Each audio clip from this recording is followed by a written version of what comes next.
Hey everybody, and welcome into another episode of Cardboard Coffee and Conversation. Tonight I am going to be doing a new series, my top 10 card designs over different eras. Today we're going to do 2000 through 2005. Coffee choice tonight is another Black Rifle. I really like this one, Spirit of 76, very patriotic. There's old George and Abe on the front. Pretty cool design, really good flavor. I really highly suggest that. I've mentioned that I like Black Rifle a lot, but this is one of my favorite kinds here. So try to pick that up. They have them at Walmart now. They didn't used to, at least around here. So you can easily get access to that. Don't forget about the giveaway. Still in the running for the Prestige Purple Jamar Chase Heroes card. Once we get to 100 subscribers, we can give this away. Reminder, subscribe, comment on a video, like a video, any video, and you will be eligible. The official rules are in the description of the video, so make sure you check those out. And then let's go ahead and dive in to my top 10 card designs from 2000 to 2005. So we're going to start off with number 10. And I'll say, I'm going to have probably some unconventional ones compared to a lot of people. A lot of great card designs during that era. That was kind of the golden age of when I was really getting into baseball cards. And these are all baseball, by the way, no football or basketball. I was primarily collecting baseball for most of my kid years and teen years as well. And then I started to branch out into others as well. But so let's jump in. Number 10, I have 2000 Upper Deck Black Diamond. This one's got Big Hurt, Frank Thomas on there. I really like the design. It's just so different than anything else. I know Upper Deck and FLIR were coming out with a lot of crazy designs back then. This is one of the ones that I just always found really, really neat. I don't have very many of these. I think I only have maybe 5. I probably bought 1 pack is probably what I did, because I think I only have a handful of these. Took me a while to uncover this one, but I've always really loved and enjoyed that design with that red in the background. Coming in at number 9, we got 2004 Leaf Certified Materials, and I'm calling out specifically these mirror parallels. They had different colors, red, blue, but I really like this white mirror white parallel. Kind of got that chrome look on it. These were numbered out of 100, so it was kind of nice to get these low numbered parallels back, early to mid 2000s. It was always fun to be able to pull those cards. Just really like the sleek design of these. They were a little bit thicker stock than normal cards, but I have several red and blue of these as well, but the white variation's my favorite. Number 8, going with 2001 FLIR Futures. This is a product that, not a lot of great rookies in that set. People like Adam Dunn are in there, Juan Pierre, but I really like this design. It's kind of got a texture to it, this silvery shimmer look. It was just really different than some of the other stuff that was coming out from that era. A lot of these designs that I had in this list are a little bit different. Not a lot of the flagship products, some of the other differences there, but really sleek design. You got Jeff Kent getting low, ready to gun somebody out from second base. Kind of underrated. A lot of people think he should be in the Hall of Fame. Most home runs by second baseman in history, so there's a good argument there for it. Coming in at number 7 is 2000 Upper Deck Ionix. Now, this is the base card. They had some really cool parallels and inserts in these that were fun to chase. I have a couple of them, but back in late 90s, early 2000s, when it was still autographs were really hard to get, and you were still chasing those inserts that were 1 in 72 packs. It was really fun to get these, but I just really liked this generic design, the base card set.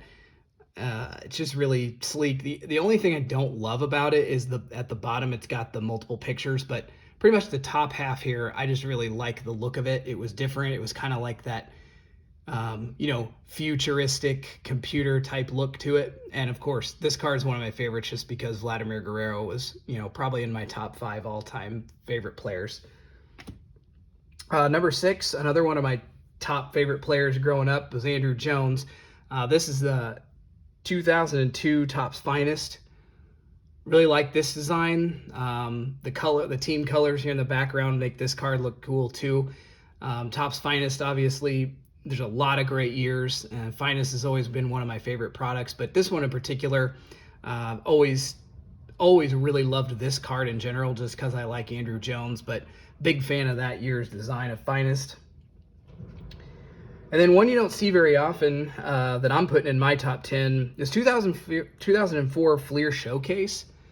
These were, I don't know that they were that popular at the time. They might have been. Again, I was a kid. I would have only been 14 when this came out, but I just love this design. I love the shadow picture in the background. Obviously, anything that's got the rainbow or the chrome look to it was sleek, but I just think it's a really clean design. Got the number off there to the left, Dontrelle Willis. Love that guy. He was good. Even though he killed the Cubs in the 03, still really good pitcher, for a couple year stretch, though, very dominant. But love this design. Kind of underrated, in my opinion. Coming in at number 4, another underrated one. This is a pretty basic design, but for some reason, I've just always loved this set. And it's 2002 FLIR Maximum. Don't know what it is about it, but I've always been drawn to this one, and it's really, really hard to find unopened product of this. There's a little bit of it on eBay, a couple people selling just individual or two, sets of 2 packs.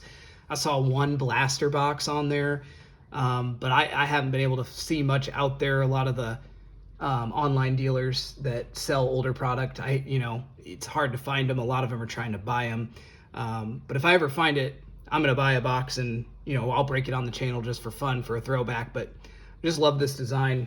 Let me know if any of you guys ever thought that FLIR Maximum was a good design. I don't know how many years they made it. I'm trying to remember, but I don't think it was very long-lived. But I just really have always been into that one.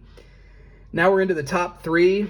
And these last 3 are actually all from 2001. What I found is 2001 was really when I started getting hardcore into cards. My brother and I bought so much stuff in 2001, especially 2001 Topps, looking for that Ichiro rookie card. But one of my favorite designs from that year is Bowman Chrome. This card's seen better days. A lot of surface issues on this. Centering's not great, but this set, again, I couldn't really buy tons of cards because I was 11 and didn't have tons of money to buy it. But when I did, it was always 2001 Topps and 2001 Bowman Chrome is what I went for. Mostly just buying stuff retail at Walmart. So it's not like I was going to hit the Albert Pujols or anything like that. But I just loved these. And anytime you could get a refractor or an X-fractor, those look so nice. And Brandon Phillips, this is really cool in his Expos uniform. This is always just kind of one of my favorite cards from the set as well. Then on to the top 2. So this one is, say it's my first insert, I guess you could call it, but it's 2001 Topps, but specifically 2001 Topps Gold. I mean, look at that. How can you not like that? This is the one year that I think the gold really, really popped out. And they really haven't done anything like this since that year. On these draft pick cards, there was a lot of gold. It's probably too much for a lot of people, but I've always just loved this look. It goes with the 50 years of Topps and the rookie card logos. And this is the only prospect card in gold that I ever got. So I've always just kind of kept this card off by itself just because I like the look of it. 2 no-name guys that never made it, but love that Topps Gold look. Wish they'd go back to something like that. And then my number 1, probably not going to be like most people's or anybody else's number 1, but 2001 FLIR Showcase is one of my absolute favorite designs ever, but especially for this period between 2000 and 2005. I love this design. It's got, kind of that subtle shimmer in the background, but I really like the pictures in this set. They're really clean. Nice picture of El Duque during the height of the Yankees' dominance. But Showcase was always a nice set, and this is by far my favorite. I just really like the mix of that silver, white, gold shimmer mixture. Very, very clean design. So that wraps up. That's my top 10. Special shout out. I actually can't find one of these cards, but I did want to call out 2003 Studio. Studio was always a great set. Love the photography. Haven't been able to track down where my cards are from that set, but I wanted to give a special mention to that one because that's a great set as well. Let me know in the comments your favorite cards and card designs, whether it's base design or inserts from 2000 to 2005. I'd love to interact with you guys on the comments. Share some of your favorites. We can go back and forth, and I'm sure there's some that I've forgotten about. I searched, through most of my cards from that era and pulled out the 10. I could have probably listed an additional top 10 too, but we'll stick with 10 this time. So I'll keep doing this series every now and then. We'll do, 2006 to 2010. We'll do some 90s, maybe even back to the 80s a little bit, even though I'm not as familiar with those. But let me know if you guys like this series, and hopefully it'll engage some comments. Don't forget to subscribe, comment, like, so that you can get entered to win that Jamar Chase card. We'll give that away to 100 subscribers. That's all for this episode. Join me next time. Thanks, everybody.